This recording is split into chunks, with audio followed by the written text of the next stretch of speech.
My goodness, this high school football season is literally flying by. Yep. Can you believe week 5? That's 5 games down, 5 games to go in a regular season. Hello, everyone. I'm Dom Tiberi, and welcome to First and 10. And I'm Dave Holmes. You also might notice we have a little purple theme going tonight. Everyone at the station celebrating and remembering Dom's daughter, Maria, by wearing purple, her color.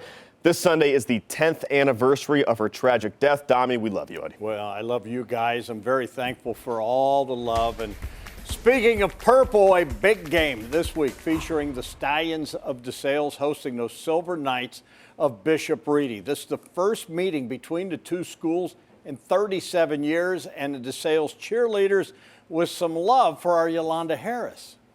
We love Yolanda! Yell it! We love Yolanda! Here we go!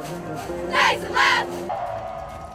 Yeah, who doesn't love Yolanda? And we'll pick it up in the first quarter in DeSales. Defense playing big. Eli Charles, the pick right there. He knows what to do. Brings it back 25 yards for the touchdown. Stallions led 7-0, and they're not done. Still in the first quarter, and true freshman quarterback R.J. Day. That's the son of Nina and OSU coach Ryan Day. And R.J. hook it up with P.J. Knowles for the touchdown. Stallions led 14-0. They led at one point 21-0, but give credit to Reedy. This game goes to overtime, and my goodness, the Silver Knights, congratulations, they pull it out 43-42.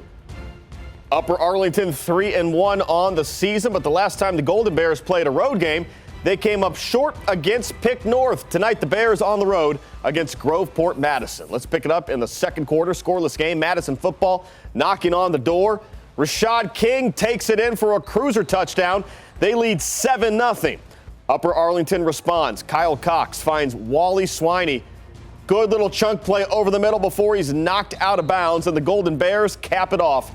Cox finds Trent Wolpert for the touchdown. Upper Arlington falls behind early, but they rattle off 21 unanswered to win it 21-7. So we have 2 good games there to start the show. How about the Reedy, the sales game? My goodness, 8 matchups left here on First and 10. And right now, we're going to pass things over to our man Adam King, who has us covered under the lights. Well, you guys, the best part about Week 5, we have rankings, and with rankings come upsets. Tonight, a top 5 team in the state going down. But first, Thomas Worthington. They've lost just 1 game this season, but the Cardinals not ready to toot their own horn yet.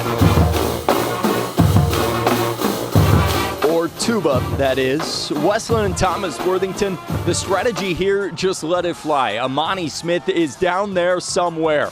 Call him Randy because he's out there mossing defenders. 6-0 Westland leads. And you know, they say seeing a Cardinal is good luck. I don't know if this is luck, but more so Isaiah Bowers is just that good. Jersey untouched, and Isaiah can take a bow. A close one in the first half, just 7-6, but in the second, it's all about the Redbirds. They win 38-12. Now to third-ranked Hilliard-Davidson versus Olentangy Berlin. Who needs a student section when you have a sideline this hyped up? Davidson down 17-0, comeback on the mind. Mikey Clark gonna help with that. You serious, Clark? That sets up this from Kevin Gibbon. Did he get in? Well, that guy says he did, so that's the important part. Davidson celebrates, but the Bears, they just drain the clock in the fourth quarter. This a toe tapper to keep their drive going. They would add another field goal, extend their lead 20-8, and it's lights out for Davidson. Hilliard scores on the final play of the game.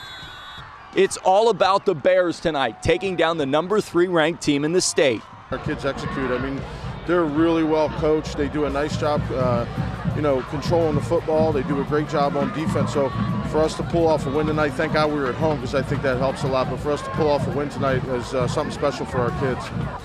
The season of upsets is here, although doesn't feel like much of an upset. This Berlin team showing how dominant they are tonight. I know we have other top 10 teams in action on First and 10, so let's go back to you guys and see if there's any more upsets. Thank you, Adam. Big-time matchup tonight at Westerville North. The Warriors are 4-0 under new head coach and former Buckeye Stanley Jackson. But tonight, they host the Delaware Hayes Pacers, who are also 4-0 on the season.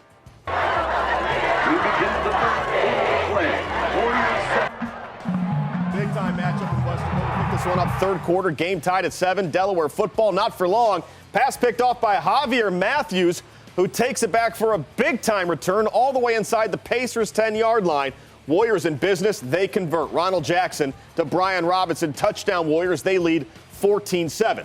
Westerville North trying to lock it up. Jackson goes to Vari Adams. Deep ball gone. 80-yard touchdown for Westerville North, except it's called back, a legal man downfield. So that opens the door for Delaware Hayes. Pacers down 7. Chance to tie it. Final seconds. Jake Lohman's pass batted down at the goal line. Westerville North, what a story. Remaining undefeated, 14-7. All right, next up we head to Westerville Central. Those Warhawks hosting the Rocks of Dublin Kaufman. And we will pick this one up in the first quarter, and Kaufman comes out driving. Quarterback Quinn Hart hooks up with Armani Valerio Hudson for a nice pickup. The Rocks, though, would have to settle for the field goal. Matthew Schramm is good from 33 yards out. Rocks led 3-0. Central, though, comes back. Check out Jason Gwynn. Goes to Maceo Harper for the 5-yard touchdown. 7-3, Warhawks on top. Second quarter, Central wanting more. This time Gwynn goes to Elijah Harris. 10-yard touchdown. Warhawks led 14-6. Fourth quarter, time running out. Central up 29-28. Kaufman pulling it out. Matthew Schramm, you know they call him Matty Ice. 52-yard field goal is good as time runs out. Are you kidding me? Kaufman wins 31-29. So that is 6 games down, but we still have 4 more to go. But boy, that was fun to watch. That was Matty what Ice. An ending. Matty Ice. Matty I like that Ice. nickname. Well, yes. when we come back, we're going to check in on the City League. Walnut Ridge, South, East, and Mifflin, you're on deck. First and 10. We'll be right back.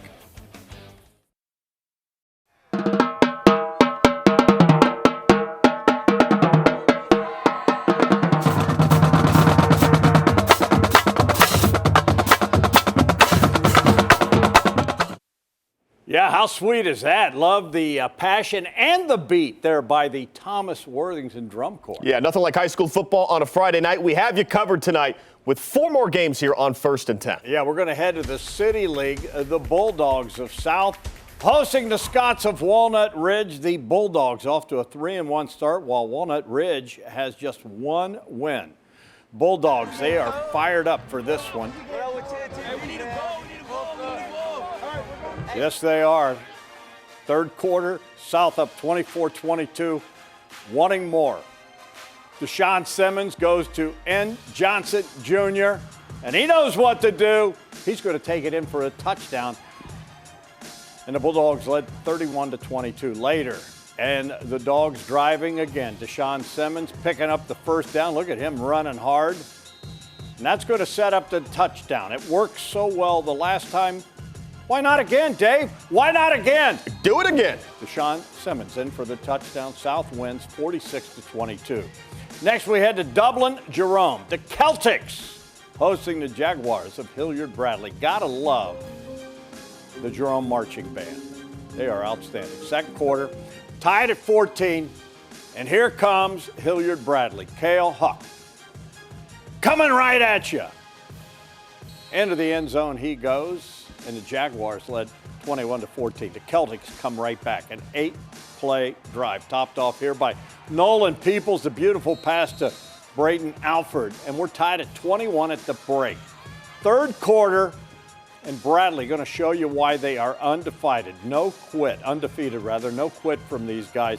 Braden Flaherty can't find anyone open, so he takes off and into the end zone. He goes for the touchdown. Hilliard Bradley wins 40-35. The Grove City Greyhounds look the part this season. An impressive 3-1 to start the year, but never easy when you go on the road. And tonight, those Greyhounds making the trip to Marysville to face the Monarchs.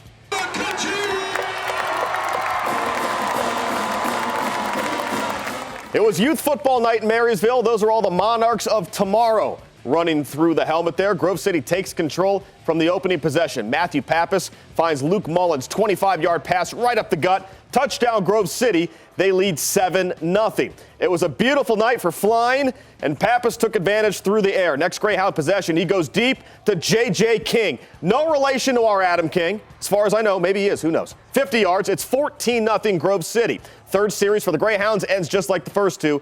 Aiden McKinstry, 15 yards, pretty much untouched. Grove City comes out like gangbusters and win their 4th of the year, 49-0.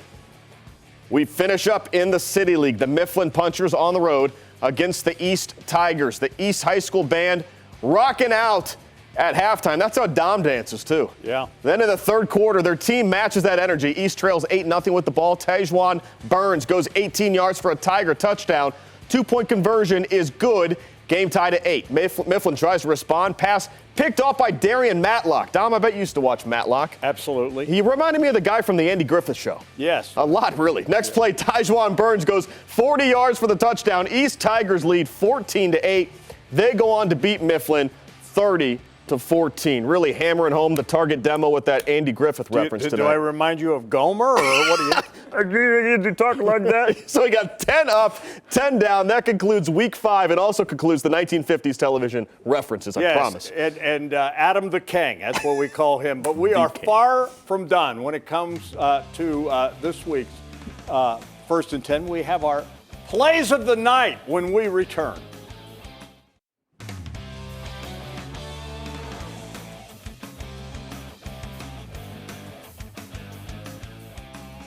And welcome back to First and 10. Right now it is time for our top plays of the evening. Yeah, we had so many good ones to pick from, but only a few good enough to be our top plays of the night. And we start with Westland and Imani Smith, who just wanted it here, goes up over the top and rips it off the defender's back for the major league touchdown.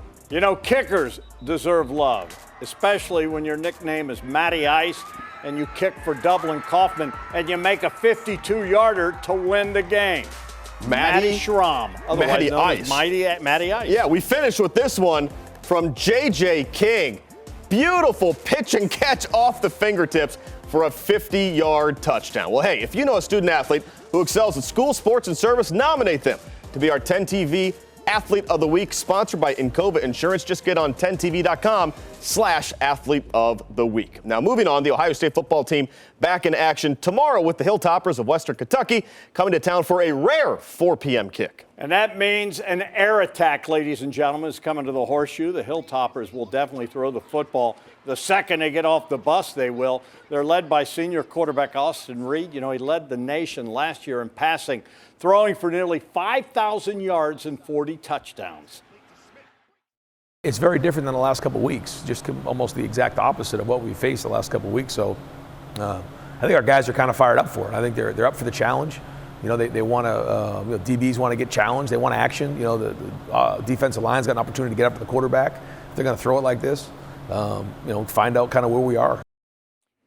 And you can see all of that interview tomorrow from 9 to 10 in the morning right here on 10 TV. Game Time with Ryan Day, the official coaches show of the Buckeye football team. You have Ohio State winning big? I do, 52-14. I got 56-21. Why do I feel like you just made that up on the fly? Because that's the way I roll. Okay. Felt spontaneous. For Adam the King, we're out.